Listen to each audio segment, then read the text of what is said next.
Good morning, everyone. My name is Joe Hunt. I'm the director of the Veterans Mental Health Coalition. I'd like to welcome you to the webinar, this morning's webinar, Serving Our LGBTQ Veterans.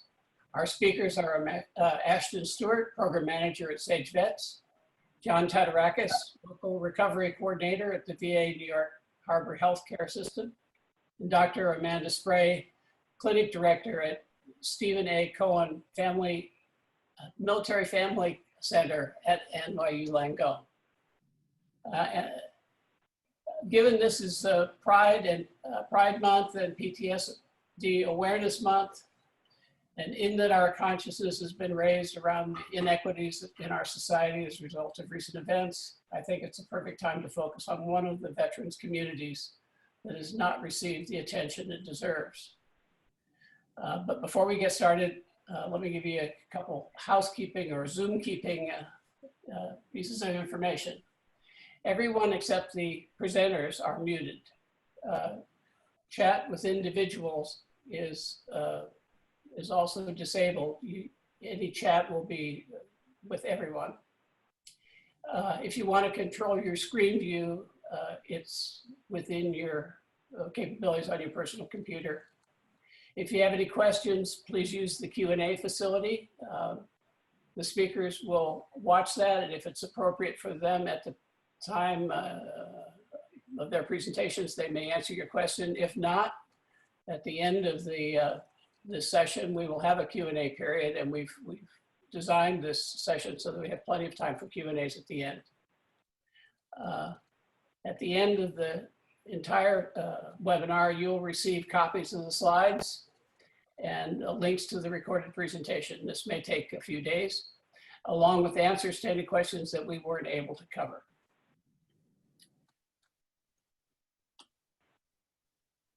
So let's get started. As I said, my name's Joe Hunt. I'm the director of the Veterans Mental Health Coalition. Let me first thank you, the audience, for being here, because you serve the LGBT community and because you're here to learn more about this community that may help you develop the trust and improve the effectiveness of your delivery of services to them. The Veterans Mental Health Coalition is made up of about 877 plus members. These individuals represent 377 different organizations serving the military-connected community, housing, legal services, academic institutions, hospitals, mental health providers, as well as city, state, and federal agencies. And I'm really glad to see that we have representatives from almost every one of those groups here. We have legal services, and we have some housing providers. The Veterans Alliance is here. Several members of the Department of Veteran Services, New York City Department of Veteran Services are here. New York State Department of Veterans Affairs is here. There are legal services, and there are plenty of community colleges represented as well. The coalition's goal is to improve access to and the quality of behavioral health services to service members, veterans, their families, and caregivers through information, education, and skill building programs. We don't provide direct services to veterans, so we're dependent on our educational programs to help you do a better job of reaching those folks. What we know about veterans is that 22% of the returning veterans to New York State have a probable diagnosis of PTSD or major depression. We also know that 34% of the veterans returning to New York State have self-indicated that they have a mental health need or for therapy or substance abuse treatment. However, only 1/3 of all those people seek treatment, and about half of them look to seek treatment in their community.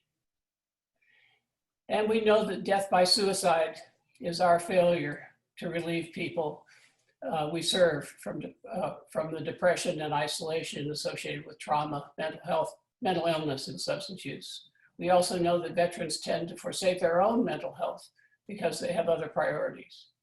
According to the America Serves Network, of which VetConnect is a member of, the most frequently requested services, save the pandemic currently, because that's changed during the pandemic, but most commonly housing, employment, and benefits navigations.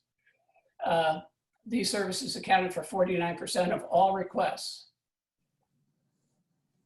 through the American Service Network. Only 1% of the nearly 65,000 requests were for mental health or substance use services. I mean, it makes total sense. If I don't have a home, I may be drinking myself to sleep or drugging myself to sleep or suffering through nightmares, but I need a job, I need a house. And like many of us, except during this coronavirus, we'll show up to work when we're not feeling particularly well. So the coalition is really dependent on non-mental health providers to be the gateway to mental health services. The other thing we know is veterans are not all the same. It's very difficult for us to get our arms around a particular veteran community because some veterans are young, some are old, some have committed relationships, some are parents, some have different sexual orientations. In fact, within the LGBTQ community, there are a number of differences that a provider needs to understand in order to serve that veteran where they are. Your success in serving the LGBTQ veteran, or any veteran for that matter, is your ability to feel empathy and compassion and be willing to meet your clients where they are today. You may be a housing provider and your knowledge and experience is of great value, but before you can effectively serve your client, you need to establish a relationship. Oh, that's simple, you might say. But do you know that your client doesn't necessarily trust you, particularly in the LGBT community, where they've been turned away, shamed, treated less than, or worse? They're unlikely to be willing to share their real needs with you. So until you can listen without judgment, demonstrate compassion and concern for their situation, and offer help rather than tell someone what to do, it will be difficult for you to be successful with your clients.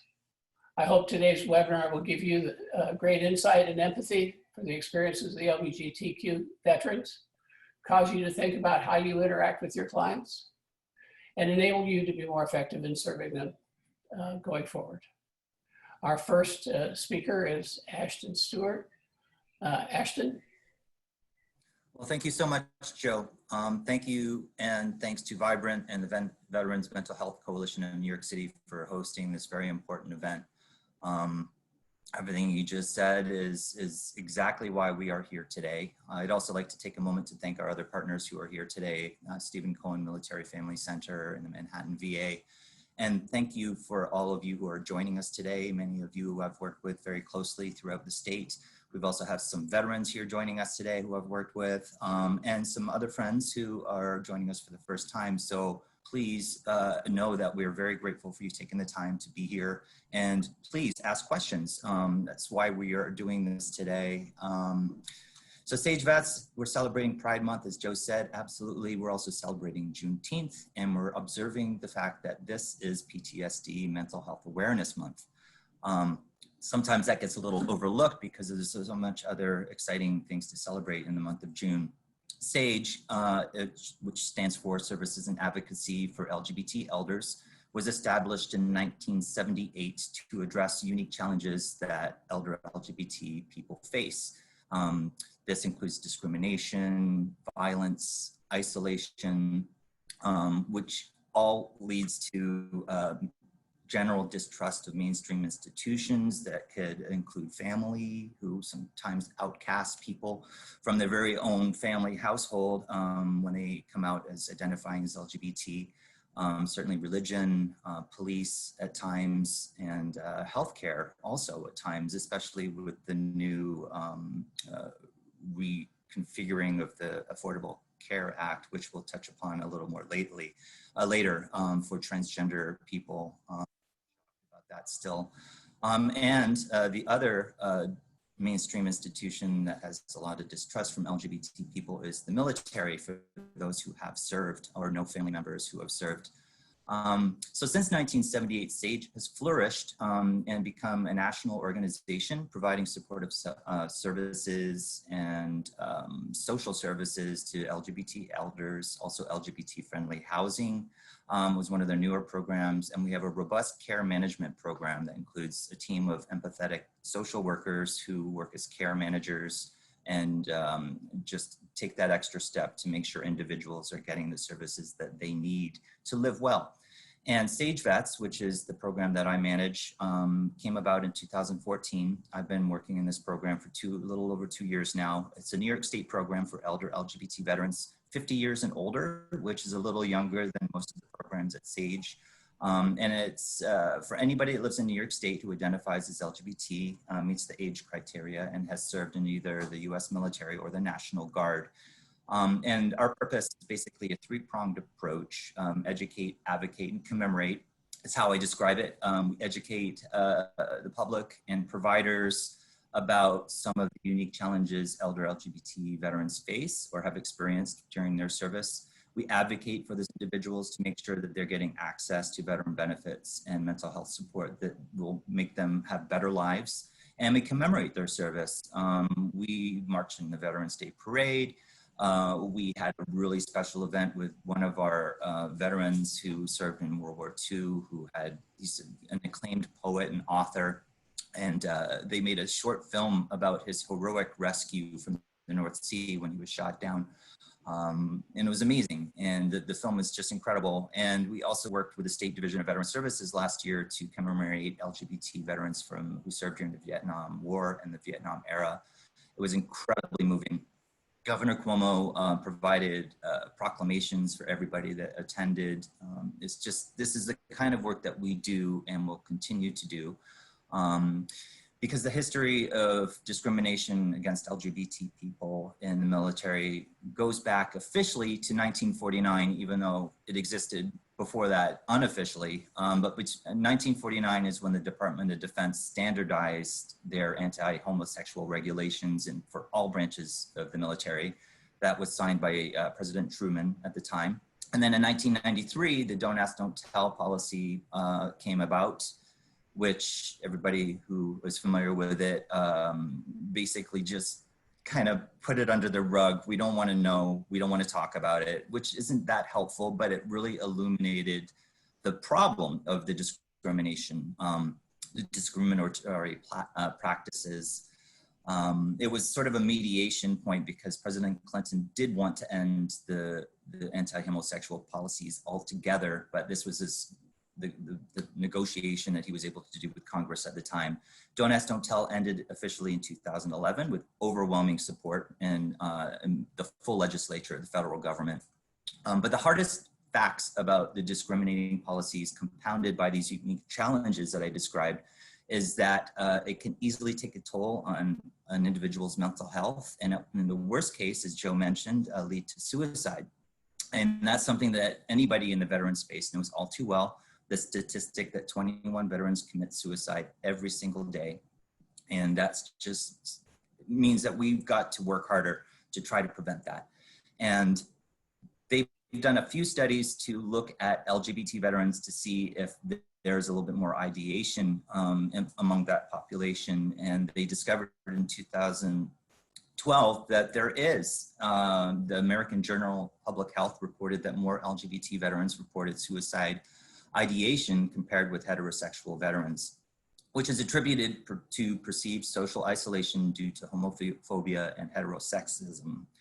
And then again in 2019, the New York State Suicide Prevention Task Force identified that the prevalence of attempting suicide is 4.6 for the general US population, but 10 to 20% among LGBT persons and 39 to 55% among trans individuals. These are shocking statistics that I'm just going to leave at that right now because we want to give a chance to our other professionals that are here today that have a lot better understanding about how to treat these situations than I. So I'll pass the mic over to Amanda. Thank you so much. And, you know, I really want to thank everybody who's attending today. I want to thank Joe for inviting me. and Ashton and John for teaching me so much. I feel very, very lucky to be able to learn from not only the LGBT veterans that I work with, but also from John's mentorship almost 10 years ago at this point at the Manhattan VA, and getting to spend time with Ashton and learning from him. So I thank you all so much. So I'm going to share my screen just for a few slides. I promise not to completely bore you with slides, but I would like to share, let's see.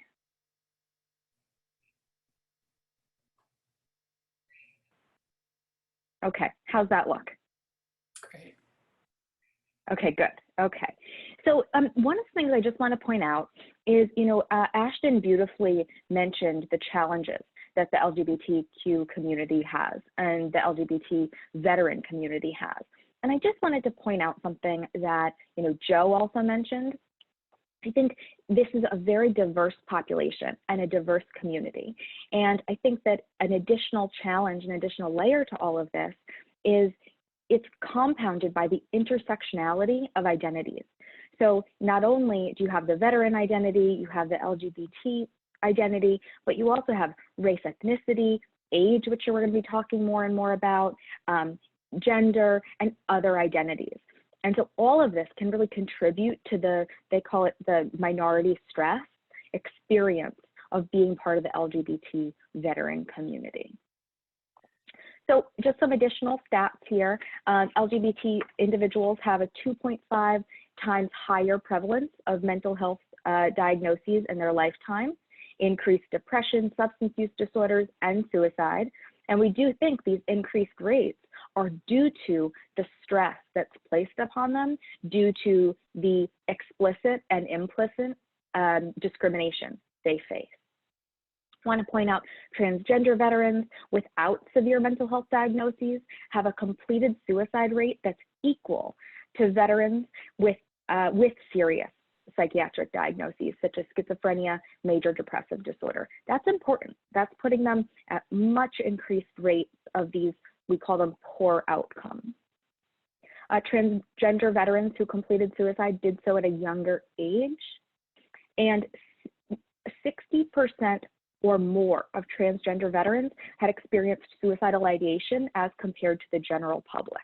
That's really, that statistic, whenever I read it, it's so shocking to me, and I think is really important for us to keep in mind. So the good news here is that we know mental health treatment can help. However, mental health and psychiatry and psychology have had a sort of a checkered history with the LGBT community. And so I want to just really quickly go through a little bit of the history and show you where we've been, which is disappointing in many ways. And what's exciting is how far we've come and how much is now available. So starting in 1952, we have homosexuality is included as a diagnosis in our, what we call the Diagnostic and Statistical Manual. This is the psychiatry, mental health sort of Bible of diagnoses, if you will. In 1973, it is removed from the DSM. However, in 1980, we have gender identity disorder added to the DSM. Finally, in 1990, the ICD-10 removes homosexuality as a disorder. The ICD-10 is sort of the medical equivalent of our DSM.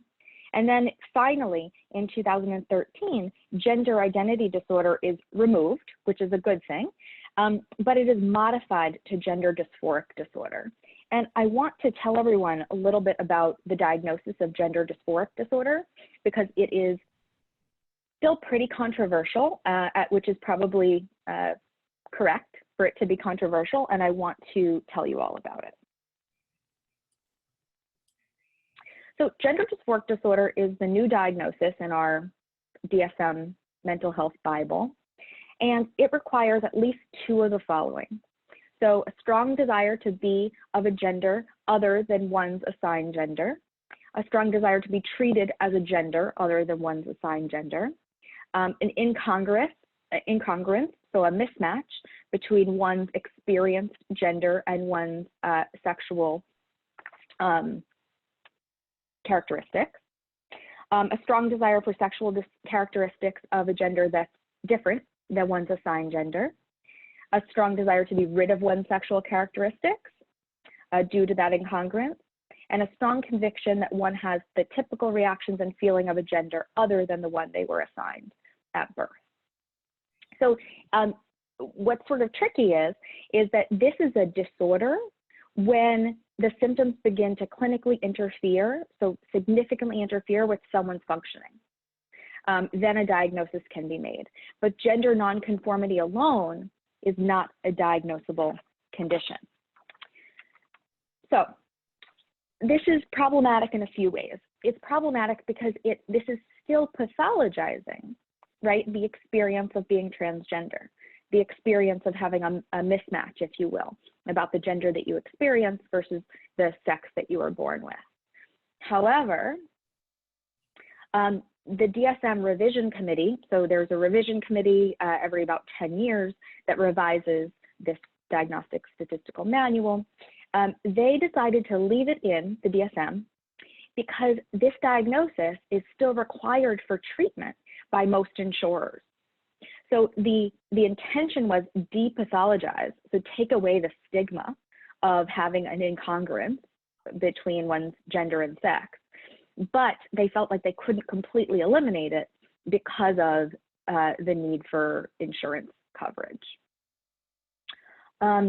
Additional considerations, I think, with psychiatry and mental health and the trans community, the transgender community, is psychiatric evaluation is still required prior to gender confirming treatment in most medical centers. And I think that in and of itself is sort of perpetuating potentially stigma. And what's exciting, so I'm again sort of highlighting like where we've been, but I think where we're going, is there's been a big push. The field is really wanting to move towards informed consent instead of psychiatric evaluation. So instead of having someone go through a full mental health evaluation to obtain gender confirming treatment or intervention, as long as the patient is informed of what this will look like, any potential side effects, any potential complications, things like that, informed consent will be enough. And they won't potentially need a psychiatric evaluation. And I think that's probably a really good step towards continuing to depathologize the transgender experience. So in terms of psychological intervention, so we know from research, research indicates so clearly that community resources are essential. So we need SAGE vets. We need the VA to be strong and a leader in this field. We need organizations like ours, Military Family Clinic, that tries to decrease barriers. Because having really strong community resources leads to lower rates of psychological distress in this community. And what's important is you need both awareness and access to these resources. So awareness, hopefully we're accomplishing that today, and we can tell you a little bit about how we try to improve access to these services. There are several types of psychotherapy that have been developed and modified to be most effective in the LGBT community. I think that psychotherapy for this community had a really bad rap for a long time, unfortunately, because there was a lot of conversion therapy out there, which was really another sort of, I think, an embarrassing, sad time for mental health and this community. Thankfully now, we have over 20 states have outlawed conversion therapy. And instead what's coming out are more and more affirmative psychotherapies, developed specifically to address stressors of the LGBT community. So for those of you who may be clinicians, I encourage you to look into the ESTEEM protocol for gay and bisexual men by Pachenkis. It's a really lovely application of cognitive behavioral therapy to the minority stress experienced by this population. Other psychotherapies can be modified to include addressing this stress as well, and integrated into evidence-based treatments for depression, trauma, and anxiety. For those of you, again, who are clinicians, you know, the number one most important thing is cultural competency regarding the unique challenges of LGBT individuals, particularly LGBT veterans. So I really encourage you, this is a great first step. We want to tell you about our experiences and tell you about some of these unique challenges and how to modify treatment, but more is, of course, needed. So one thing I just want to end with is welcoming LGBT veterans and particularly elderly veterans to your organization. So number one, there's this great report called Outing Age by the National Gay and Lesbian Task Force from maybe it was about 10 years ago, but still I think very applicable. And they have some questions that you can ask your organization. You can ask of your own organization to see if you are equipped to really effectively help this community. So have we effectively made LGBT older adults aware of our services? Are we genuinely welcoming to this population? Are our services appropriate and acceptable? And are our services affordable? So all of these are really important aspects. And we've asked ourselves this at the Military Family Clinic to make sure we're sort of doing what we say we're doing, right? We need to be aware of the unique challenges, as I mentioned, and make sure that both LGBT and military cultural competency is present amongst all members of the organization, not just your case managers, your clinicians, but everyone who's working at the organization really has to have a good handle on those cultural competency aspects in order to make the environment welcoming. So just really quickly, I encourage you to think about a couple of things. So one of the ways that the military clinic tries to do this is we try to ask really inclusive questions. So we try to ask, what gender do you identify as? What are your preferred pronouns? What name may I call you? What is your sexual orientation? We try to really ask everybody these questions and ask them in a really open, normalizing fashion. And we encourage you to do the same. Also think about your inclusion criteria for your program. So one thing that I truly love about our center is we define family broadly, which is so important, right? If we even think about our own families, right? How many people in your family do you consider family, but might not be necessarily a relative? I think that's really important, particularly with this population. So I'm going to end there because we have so much more to talk about, but feel free also to email me with any questions you may have.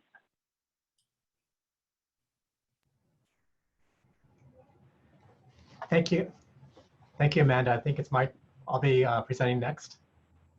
I'm going to share my screen. I hope it works because just put this up here. Putting your screen up. This is John Tatarakis from the New York Harbor VA. All right, I'm going to share my screen. Okay. Oops. I work with the VA, so it's something. So I'd like to start off, and my charge was to speak about the VA and kind of my own experiences in working with the VA. I've been in the VA for almost 40 years, so thinking about the timeline that Amanda showed, I thought that was really amazing when I thought of just the different changes that have taken place within the VA system.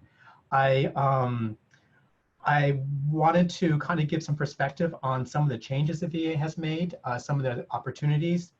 I would like to kind of start off, first of all, by talking about what the VHA commitment is right now. And I've seen some dramatic changes. I first started working in San Francisco in 1980, and you can think of the challenges that were happening at that time, both politically, as well as just the pre-AIDS and just as things were getting started and working with veterans. And I have to say that was a very, the veterans we saw at the time there, most of them were World War II veterans, and they were, coming in, certainly as the time has changed for the different war theaters, just as seen in terms of the different needs of veterans. I was thinking the other night, it's very interesting. I started off working with Greta Kimmelmayer, who is the one who was serving in silence. And she was one of my preceptors, and I worked with her very closely for a period of time at the San Francisco VA. And of course, we know about her story. With that, I want to just say in terms of the VHA commitment, welcoming for inclusive both for employees and veterans. I think that's really important because one of the things about having an environment is when veterans come in, I think the most important thing is for we know for health related reasons, both for mental and physical health, disclosure is a very important topic. And in order to disclose, veterans have to trust both the providers and the system and the environment, and they do that. And I think that's where the VA has done a lot of work in trying to promote that and change the culture and the environment so that veterans feel they can trust their providers, trust the healthcare delivery system, and be able to feel comfortable in disclosing information. We provide information, guidance, and education to both providers, to providers about LGBT health issues. It's very interesting. The VHA is the single largest provider of healthcare to LGBT individuals, and that's because around the country, if you think of as a healthcare provider, we're the largest healthcare provider in the country, and so it's so important that we have national directives and leadership in providing care to LGBT and veterans. There's a LGBT health program in the Office of Patient Services, which is a high administrative, so that they have actual teeth in terms of being able to implement programs and to oversee and to get funding for services. We have recently instituted in the last couple of years e-consult for any VHA provider for transgender care. We have certain centers that provide the care, and we have e-consult, which means that any provider within the VA system can do an e-consult to get information and to help them in the care of the transgender veteran. Also unique to the VA is that there are 9 postdoctoral VA fellowships in LGBT healthcare, and those are around the country. And the postdoctoral psychology fellowships are very important because they continue on to be leaders. When I mentioned about the changes, certainly the self-identified gender identity and birth sex field has been now put in the medical record, so that there's not only the birth sex, but also self-identified gender identity. There's very little information in terms of veterans' perception of discrimination within the VA system. There was a recent article that came out in 2019 that studied. It was a smaller study, and it was done in Boston, I believe. And but they came up with some very clear guidelines for us to look at, and we're hoping that there'll be more studies. Because in the past, we thought that those veterans who felt the discrimination would just not come into the VA system. And certainly that's a major concern. So one of the things is that there's high rates of reported discrimination, about 60% in the study, which meant that asking the veterans, did they feel discrimination coming into the VA, 60% had said at one point in time. Now the study says it's over, I'm sorry, I apologize for the phone. The studies does show that that has been changing because this was retrospective in the past. High quality provider communication may buffer against low levels of discrimination, so that if the veteran has high quality provider communication, it mitigates some of the feelings of discrimination in terms of the environment, the staff. High levels of discrimination not mitigated by high quality providers. So if the place is not welcoming and demonstrates from the moment you walk in that even if the providers have the training and the experience and the ability to care for the LGBTQ, that if the facility itself is not set up this way, then that's an important one to say that directly impacts on the care. High quality providers facilitate identity disclosure, and that's a very important one. Is that we know that having that ability to disclose to your providers improves health outcomes and especially one was tobacco use, which is interesting, and in terms of access to mental health treatment. Looking at the LGBT older veterans, one of the big issues that we're dealing with in the VA is the number of veterans who do not have partners, family members. And that's very important because as we try to do advanced care planning, and that we're finding that many veterans that say that I don't have anyone. And that's an issue that I know that we're going to be speaking about in this presentation.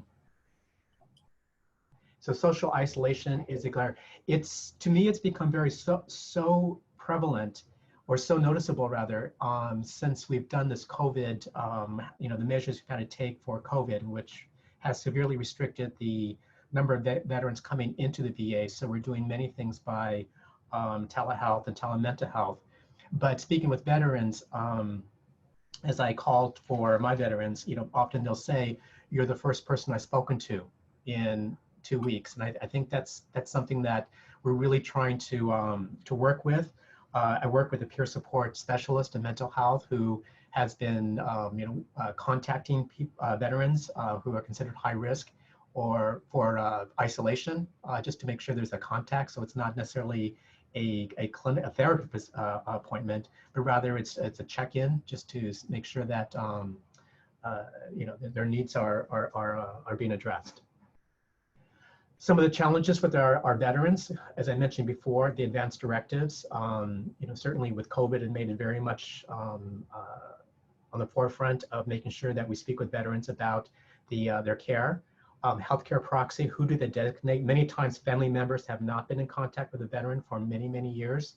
So, our legal system says that if they do have the healthcare proxy would be the next of kin, unless they designate in their advanced directives a person. The VA has a very wide definition of who the person can appoint. So if they have a friend, a neighbor, or someone who they've had a discussion with who wants to be their healthcare proxy, we have forms that can be filled out for that. I'll speak a little bit about the caregiver support program. The VA has a community living center, which at St. Albans, lots of training and focus on those veterans who are LGBT. Certainly sending veterans to skilled nursing facilities, that's certainly when needed, that's always a challenge. And I think that's one of the veterans, for many veterans, that's one of their biggest fears, is having to go to a nursing facility, even though if it's transitional or temporary, because of the fear of discrimination. Certainly we have a lot of staff training, and we try to do community training as well. Senior centers, that's a huge challenge, finding the senior centers that are where veterans can feel comfortable with, and again, trust and disclose. And meal programs, I think, are the same thing. I just wanted to spend a few moments talking about a new directive that came out in 2019, and it's about the transgender intersex veterans. And this is very important because there's a lot of misinformation, a lot of discussion within the community, and we're fortunate being in the New York metro area, but as I mentioned, there's an e-consult around the country, and we certainly get a number of consults to our providers here at the VA in New York because there may not have a BS familiar, but the directive is to we're committed to providing healthcare for transgender intersex veterans, no matter how they present. The VHA does not discriminate based on state of gender transition. So anyone can come and seek care, provide care to all transgender and intersex veterans in a manner that is consistent with their self-identified gender identity. The VA does not provide gender affirming surgeries, and that's due to VA regulations, and that excludes us from the medical benefits package. The medical benefits package is what by legal standards we're able to provide, and that restricts us from providing reconstructive surgery for strictly cosmetic purposes, and that's the VA directive. The care support program I mentioned before, and I think that's a very important one, is because many of our older veterans have people that care for them, or at least who identify as caregivers. So there is a caregiver support program that provides services such as support, have social workers and other support services, access within the community, and is a gateway for any kind of care that's eligible by the VA. So it's a good program for people who identify as caregivers to connect with. And we also have various support groups in our VA for those veterans taking care of cognitive impairment. The Do As to Tell LGBTQ support groups, the Brooklyn Manhattan campus offer groups for veterans who identify and as LGBTQ. I've been doing a group. Amanda mentioned that I met Amanda she was one of my co-leaders in the group, and for a number of years. And this has been a very positive experience for veterans to be able to come into the VA and attend a group that helps support them and helps them identify. A very important part is that they were, from that, they've made a lot of connections, both to the community. We see these groups as gateways to the community so that they're able to feel comfortable going into places where or more identify with LGBTQ. I think one of my moments was having a veteran who was a World War II veteran who had never come to the VA until he was in his 80s, came to the VA and found out about the group because a provider referred him to me. He was such an active member of the group, and he put on his uniform and marched in the Gay Pride Parade for the first time. And I mean, he was just, he was astounded and so proud of himself. He said, that's the first time I felt that I was a veteran. And so that was a very striking moment. We have an LGBT veteran care coordinator, and this is a designated person. Each VA is designated one person for that. Ours is Christine Ingenito, and Dr. Ingenito is an excellent advocate for LGBTQ issues. She supporting the implementation of policies in the VA. They're empowered to do investigation if there's complaints and help coordinate with our facility leadership for corrective action. Coordinate with facility service to provide specific training and education. So she runs a number of educational webinars and different activities. Identifies the needs of LGBT veterans and assists the facility in developing needed care, and serves as the community liaison, and does a lot of community outreach. And those are the two for the Brooklyn campus and the Manhattan campus. So we do encourage all veterans who serve to come to us, and we take care of the veterans, and we're constantly learning, and want to thank you for that part.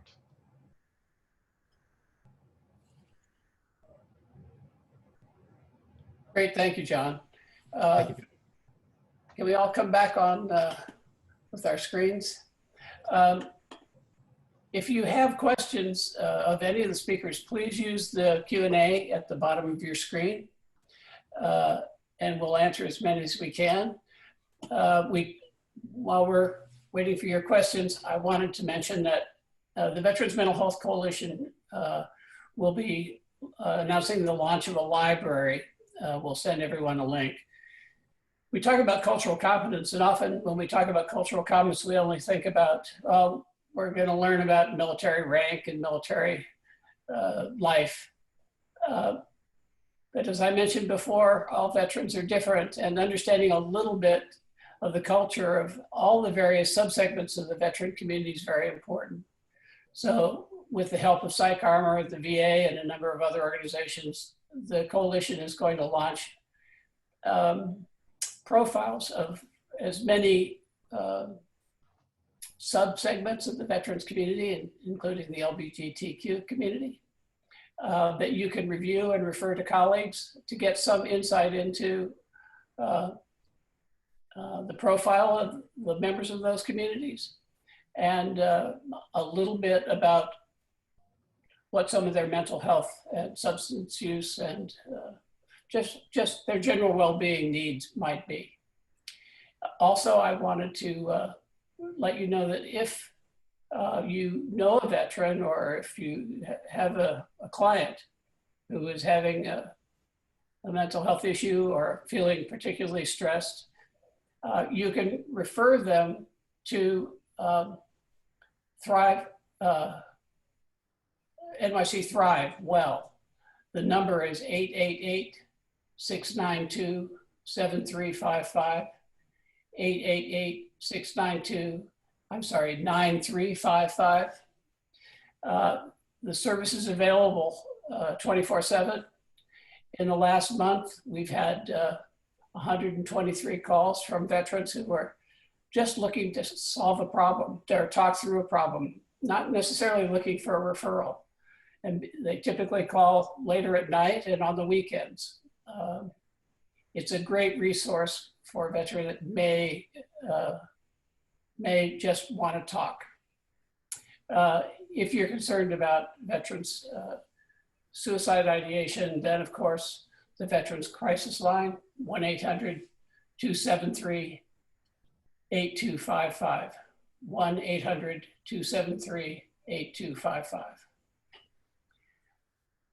So could I just follow up on those wonderful presentations? I just want to say that, you know, we've partnered with NYU, the Stephen Cohen Military Family Center a few occasions. They've got a really amazing telehealth program, which is certainly vital for the current situation with the pandemic. John identified isolation issues, which is a major problem and challenge with the elder LGBT population. And now we're seeing it magnified and spreading to other populations as well. It's something that really can affect your mental health. So we just have to like stay in touch with people and have that human touch. And this Military Family Center program is amazing for that. And also the VA is just like so devoted to LGBT veterans with the LGBT Veteran Care Coordinator program that John mentioned. There's actually someone in that role at every VA facility throughout the country. I've worked and met with a lot of them throughout the state, and we've partnered with some events here and there, and they've been super supportive, and they're also the go-to for anybody who does identify as LGBT when they get care at the VA, whether it's getting discriminated against by one of the providers or just with a question, or if they feel like they could get better services, that is the go-to. And something that the VA has recognized on their website, I'm just going to read this to you. Research shows that LGBT veterans expect to experience discrimination at the VHA facilities, which may prevent engagement in care.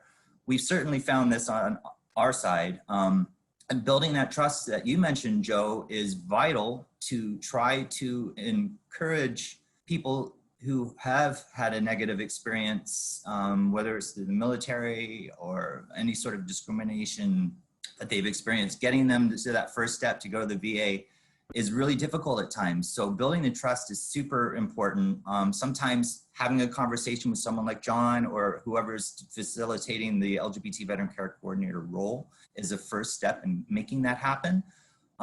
Education obviously is always important, especially for my role here. This is the first year that we've been able to nominate the very first transgender veteran to the New York State Senate Veterans Hall of Fame. We're super excited about it. Sponsored by Senator Brad Hoylman, who also is the original sponsor of the Restoration of Honor Act, which just is now in effect this month. And this is an amazing piece of legislation that got strong support from Dee Dee Barrett, the Assembly member who runs the Assembly Veterans Committee, and also Senator John Brooks, and Governor Cuomo, who signed it the day after Veterans Day last year. We're super excited about this because it offers an upgrade from an other than honorable discharge at the state level for anybody who was booted out for sexual orientation, gender identity, MST, PTSD, or traumatic brain injury. So this is something that we spoke about with Senator Hoylman. It was an amazing program put together by the New York City Veterans Alliance, and it's still live on their Facebook page.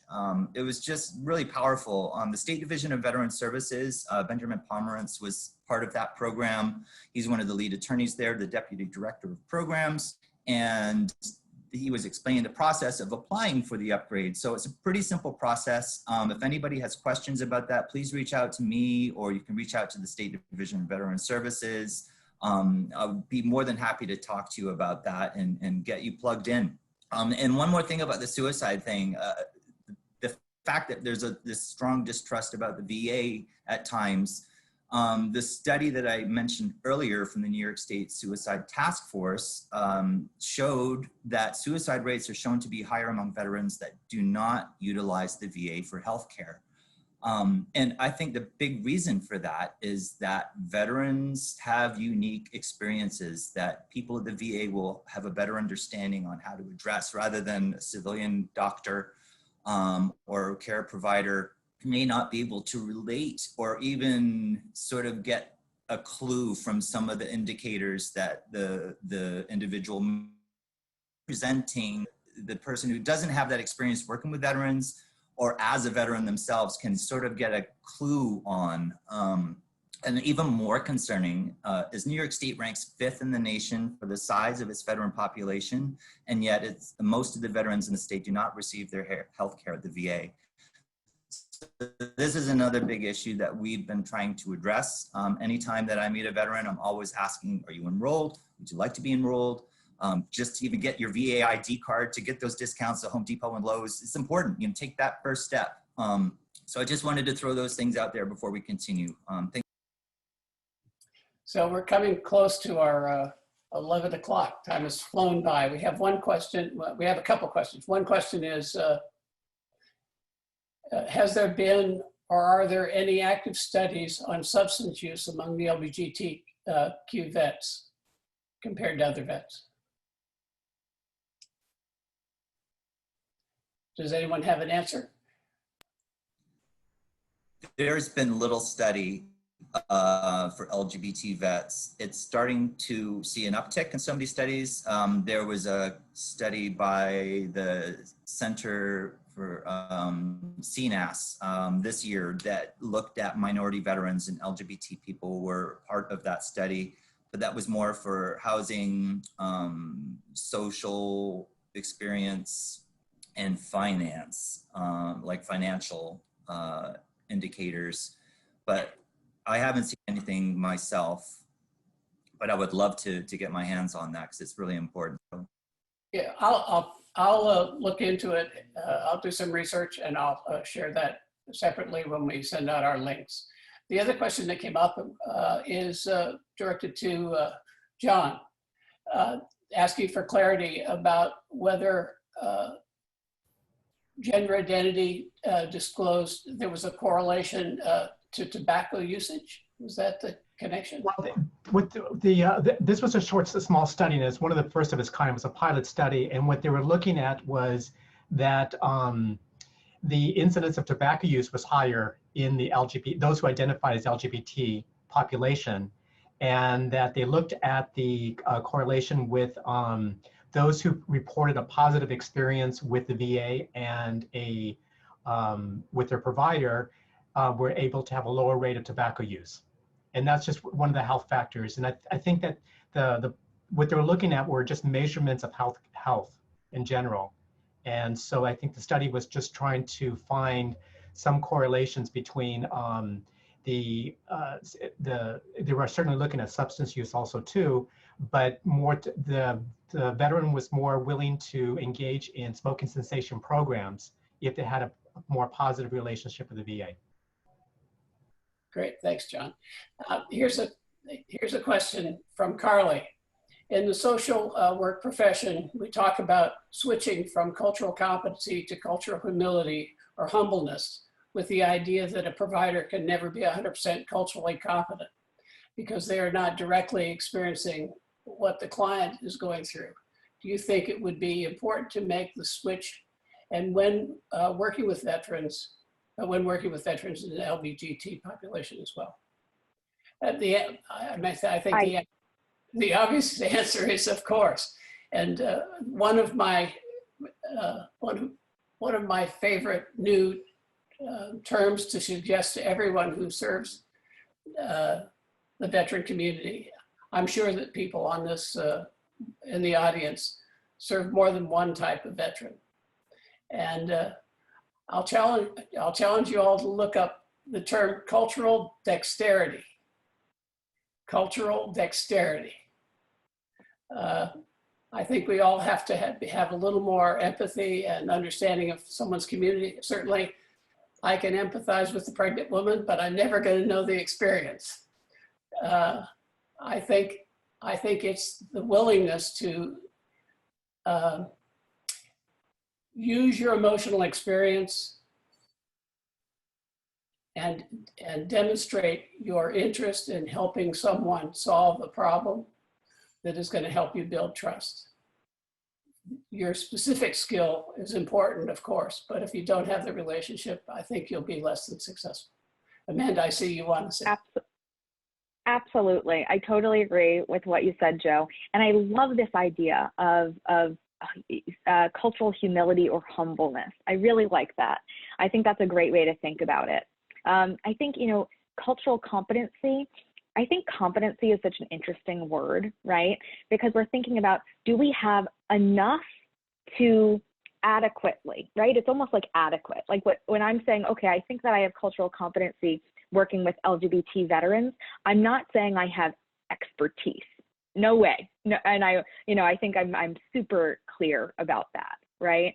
But I think going one step further and sort of like renaming this idea, I think is great, because you're right. None of us, and even, one thing that's important to think about too is, even if you're a member of one of the communities and you share something in common with the person you're working with, none of us are able to walk in the shoes of the client we're serving.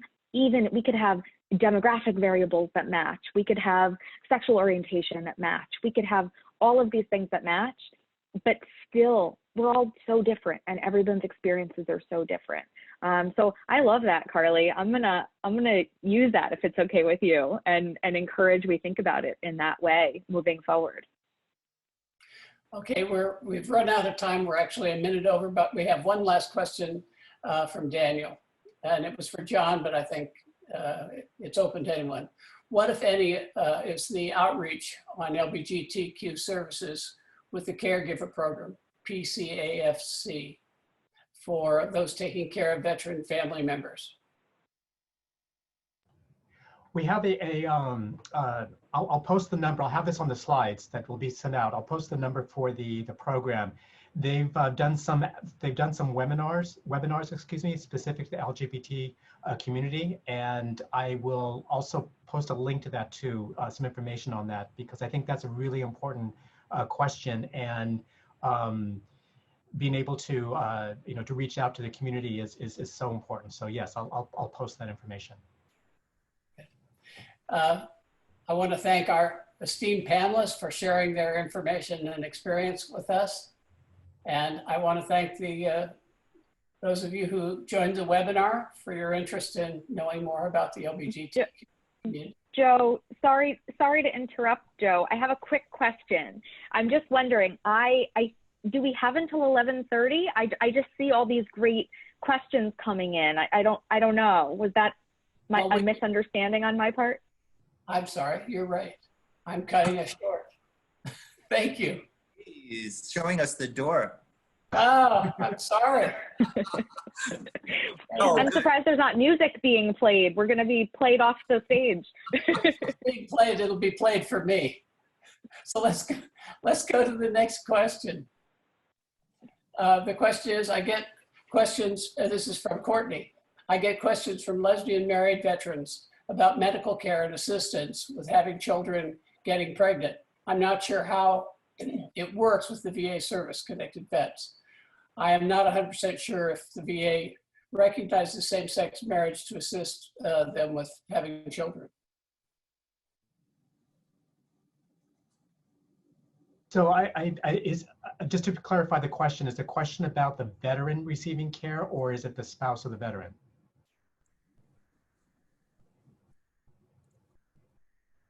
The veteran.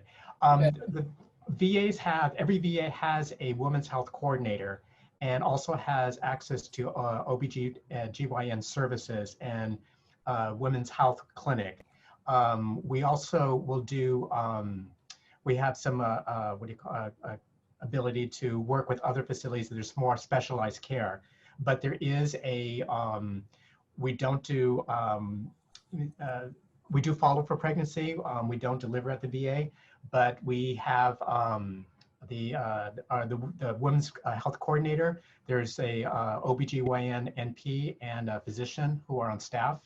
And so the care should be, they would just need to, if I can give information, I can provide information on the women's health coordinator who can facilitate that. Okay.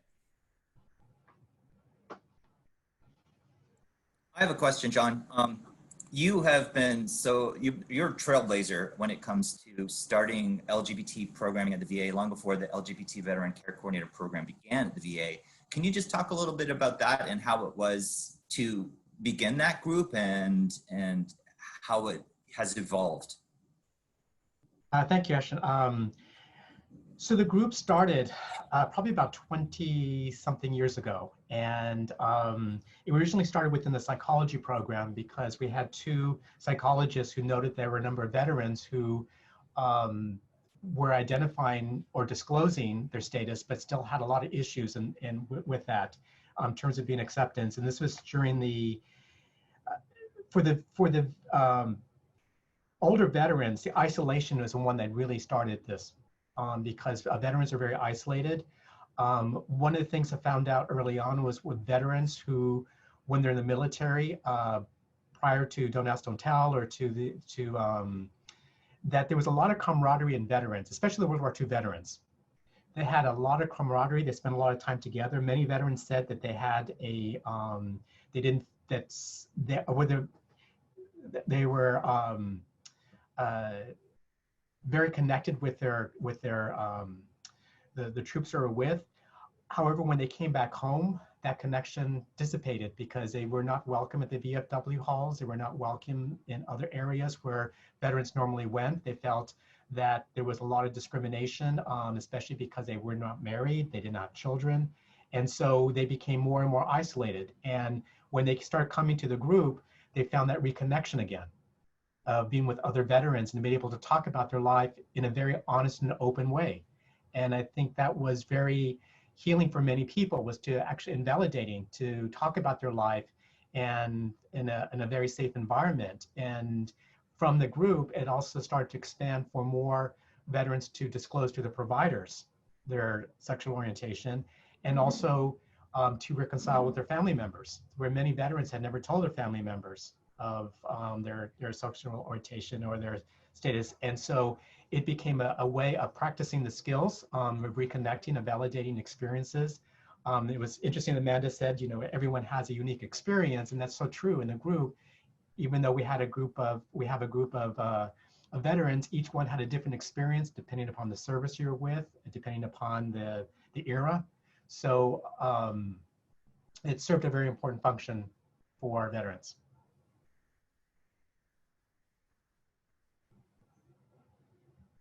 Thank you, Ashton. So I have a question for the panel. What's the most common misunderstandings you run across regarding the LGBTQ community and services available to them? Well, I'll tackle that one. I think the biggest challenge is to build that trust and have veterans who identify as LGBT come forward and identify as a veteran. Oftentimes, elder LGBT adults don't necessarily feel comfortable being open about being LGBT, and sometimes they also don't feel comfortable about being a veteran, mostly based on a negative experience while they served. So breaking down those barriers is challenging. I'm hoping that the Restoration of Honor Act is such a meaningful piece of legislation, and it's more than just getting access to benefits. It's about healing. It's about saying, you know, we understand that something went wrong while you were serving. It doesn't mean that you were not serving honorably. And we hope that this is a first step in healing for a lot of people. There's a lot of LGBT veterans in New York State. I think there's over 30,000 at last counted. And we have only hit a fraction of that. And the other challenge, of course, is people who are in the service provider space for veterans who are unfamiliar with some of the challenges that LGBT veterans face, and especially LGBT veterans of color. There's just different challenges. And I hear oftentimes that a veteran is a veteran, and I agree with that partially, but the experience is always different. And that is what sort of builds the experience for the veteran as they get out of the service as well. And occasionally you get blowback from people who don't want to necessarily have these, sometimes they're difficult conversations. They're difficult for two reasons. Sometimes people are just opposed flat out. And other times because the stories that we hear and that we retell are very shocking. But the people who are opposed, I get challenged sometimes when I'm making presentations, but I always am open to accepting questions and sort of digging deeper into why that discrimination exists. Why are you reluctant to have this conversation? Because those people, they have voices and they don't want to feel like they are not being heard. And 9 times out of 10, once the conversation begins, they'll start to open up a little bit more and talk about somebody they know who identifies as LGBT, somebody they have a lot of respect for. And suddenly you're like, wow, this is a pathway to equality for you. It sort of opens your eyes. It's organic, it's a natural process. So that's one of the biggest challenges I see. And we've been really active this month on trying to address some of these things. And I'm going to cite it one more time, that New York State Suicide Prevention Task Force report said that the way to address the suicide ideation in this population is to promote a culture of respect and acceptance for diverse LGBTQ populations. The VA is working toward that. A lot of veteran services providers are working toward that. And this is really great. The fact that the Supreme Court just say it's discriminatory to fire somebody for their sexual preference is spot on. We're going in the right direction.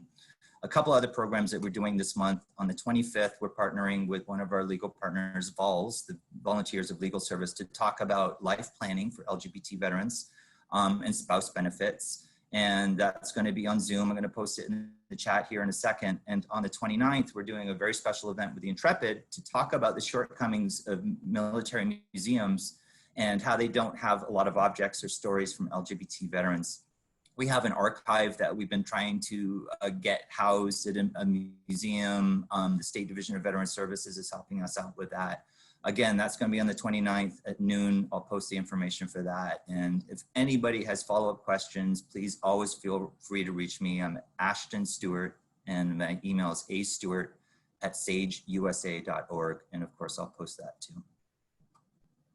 We have another question from Barbara, which seems to be follow perfectly with what we're currently discussing.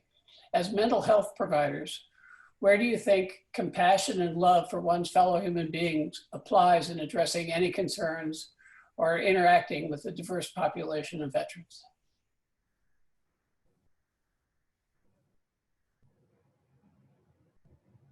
Amanda, you look like you're ready.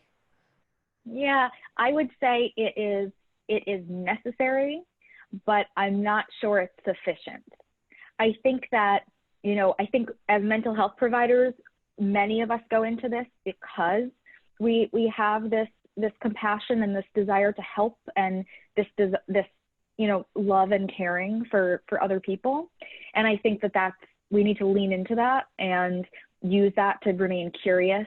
But I want to also encourage folks. Sometimes I hear, well, I don't need more cultural competency training because I think I want to work with everybody and I love everybody. And I think that's great, but not necessarily sufficient. Does that make sense? I think we need to do both. We need to build upon that compassion and love with knowledge and with more experiences and with working with people like Ashton and John, who, have opened my eyes and my mind to so much. But does that make sense? I think it's necessary, but maybe not sufficient.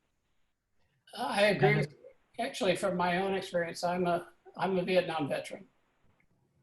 And listening to the stories of some of our younger veterans, given that their military experience was quite different from mine. I went to Vietnam once and came home. not 4 times or 7 times. I find it emotionally and physically difficult sometimes to hear the stories. I think it requires self-awareness, because sometimes these conversations, in order to listen, you have to prepare your own mind to hear and not respond and not judge. And I think that's a challenge that doesn't get discussed enough. I think Joe Girassi in one of his events with us, and I've seen him do it in some of his cultural competency courses, puts people on the spot and uses himself as the veteran who's seeking help. And you get a firsthand experience of how difficult it is to encourage that person to talk to you, to be able to use your own emotional memory, to empathize and have compassion. It's a tough conversation, I think, particularly for the person who's looking to help. It's not easy work, but a noble challenge. I just want to add to that. I think both of you spoke very, very well and very eloquently about that. And I see compassion and love as the motivator to learn more and to be more, since we use humble and competent in working with our veterans, LGBT veterans. And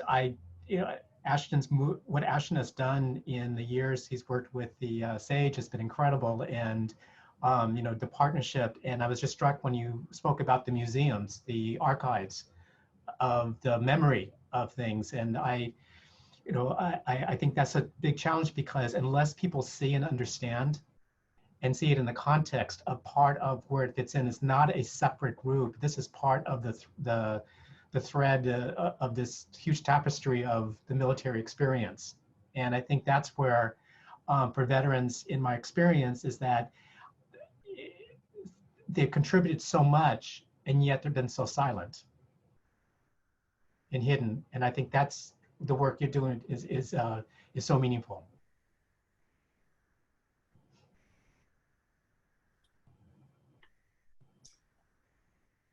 If you have questions, put them in the Q&A box.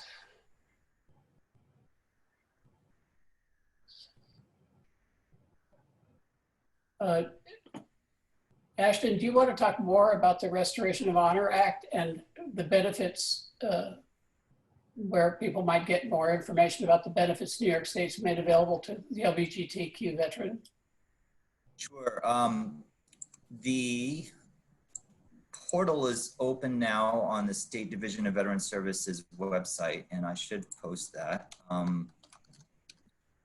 And it's an application process that would be submitted to the State Division of Veteran Services. They'll review it. They're asking for a little bit of evidence and backstory on like what happened. And that's how it begins.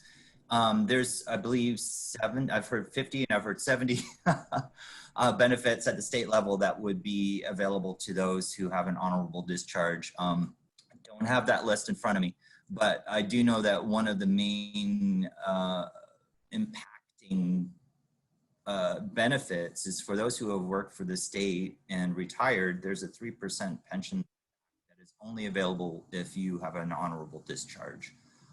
So that's a big loss for anybody who has a less than honorable discharge. And we've actually worked with a couple of veterans already who have a less than honorable, who are in that situation. And the first one was a couple of years ago, and we applied at the federal level to get his upgrade, which would also apply to the state benefits as well. But that's a much longer process and more difficult. But one of the nice things about the Restoration of Honor Act is that the more states that put forward this type of legislation, the more pressure will be on the federal government to make a change there. It's sort of a shock to us that it's the Don't Ask, Don't Tell policy ended in 2011, and here we are 9 years later, and they haven't addressed the fact that there's over 110,000 veterans who are discharged for sexual orientation between World War II and the end of Don't Ask, Don't Tell. So that's a high number. Rhode Island put out similar legislation right around Veterans Day as well last year. And California is, from what I hear, they're looking at our legislation to try to replicate it in their state. So kudos to both states. We just got to keep pressing forward on that. The State Division of Veteran Services will be able to answer more questions about the legislation and the process. I can get people in touch with the right person if they want to reach out to me. And I'm just going to do a quick internet search and get the right link for the application portal.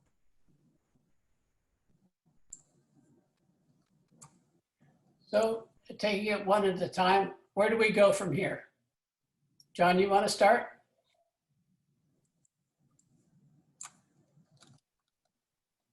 I'll go ahead and start, but just saying that that's a very tough question, because I think that in the last few years we've seen tremendous momentum take place and tremendous changes, and I think it's that's so encouraging. And where do we take it from here is being aware of what are resources within the community, and where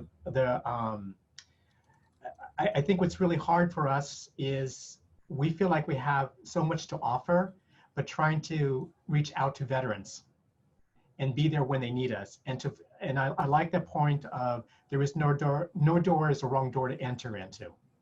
And for our veterans that, just this is an example of community partnership, is that a veteran enters at any place and having people knowledgeable enough to help that veteran to get the services they need and the care they need. And especially in this time right now, I think we're in an unusual time right now, and we're really stressing our systems. And I think this is a challenge for us, because we're not going to be able to go back to business as usual. And how do we adapt? How do we transform? How do we innovate is going to be a huge challenge for us. But we will. Thanks, John. Ashton, how about you? Well, I would like just to reiterate the fact that, human empathy and human compassion is definitely the pathway to addressing these discriminating stories and helping people just get better. There's a lot of activity right now addressing these things. And I think we're really in an exciting time to see some change. And we've already seen some, but it's just got to continue. We have to be a little bit more honest about our history. We have to realize that, we're putting up structures to celebrate discrimination and racism. And that's sort of a bad precedent, a little unsettling in some ways. So I think that these conversations need to continue. We have to keep doing these programs, and we have to be brave. And when we hear people being racist or saying derogatory or discriminating things, we have to check them and say, hey, sometimes people do say things without realizing how impactful it is to others. So it's our duty to remind others to be allies in every way we can, to just function as a human race together and try to live equitably. Amanda? Yeah, I think it's such a challenging time right now, and I'm so careful to not use the word excitement, because I think it's a very sad time right now, and we're all confronting a lot. But I think it's a time of change, and it's a time of wanting so much increased equality amongst so many different areas, right? Amongst so many different identities, in terms of race, ethnicity, sexual orientation, gender identity. So I can't help but feel kind of excited as a mental health provider who works with so many people behind closed doors to kind of feel good about their identity and advocate for themselves. And I think what's kind of exciting now is I think more and more mental health professionals and community members in general are being encouraged to advocate outside of the four walls of their offices also, which I think is really neat. So I think it's a time where we can advocate. I think it's a time where we can think about technology and think about, how are we offering our services now, and how could we be offering our services to potentially more people or to people that otherwise wouldn't have access, by using telehealth, by using platforms like this. I think when we were talking about this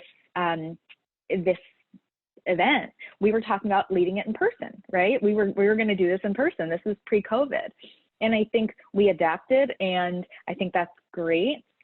And I would also challenge us to consider this method of delivery, even when hopefully we can see each other again in person. Is there a way that we can make a commitment now to continuing to offer our services, whether they're mental health, community engagement, legal services? I saw Coco just wrote a quick chat. All of the services we provide, can we continue to provide them via video and potentially in person? Veterans Mental Health Coalition, can we, moving forward, have all of the events also available to community members who maybe can't travel to meet with us in person? So long-winded, but I think that's where I hope we can continue to go. Great, not long-winded at all. Actually, Can I add something, Joe? Sure. I'm sorry. I did also see the little chat come in from Coco, who is the executive director and founder of the Veteran Advocacy Project, our legal partner. And she brought up a good point, which I haven't addressed yet. The fact that the Restoration of Honor Act doesn't address punitive discharges doesn't mean that there isn't a chance to rectify that. Please don't feel like you're being discounted. They are working on a chapter amendment to address that shortcoming, but in the meantime, please reach out to VAP or to Sage Vets if you do have questions about how to upgrade a punitive discharge, because there are options, many, many options. And also, John, I don't know if you saw this question, but there was a veteran who asked about a VA pension. His partner was blind and advised he had a VA pension, and they were advised to get married so that he could inherit the pension when his husband passed. But after his death, his application was rejected because his blindness was not service connected. He's a World War II veteran, and he gets no pension. And it's just it's something that he has shared with me in the past, and it just baffles me. And I feel like it's wrong, but do you have an answer for him on that? I have to be very careful because I'm not sure exactly how the circumstances. I know it depends on the type of pension it was. There are some laws, but Ashton, if you send me some information, or this person, I can definitely check to find out who the right person to speak with. We have a veterans benefits counselor who would be the best person to answer that, but I'd be happy to look into that. Okay. Thanks.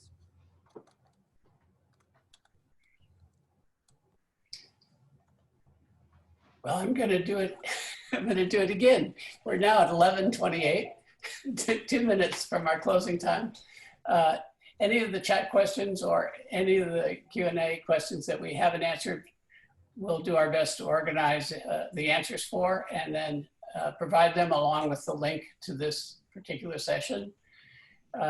Again, I want to thank our panelists for sharing their knowledge and experience and insight.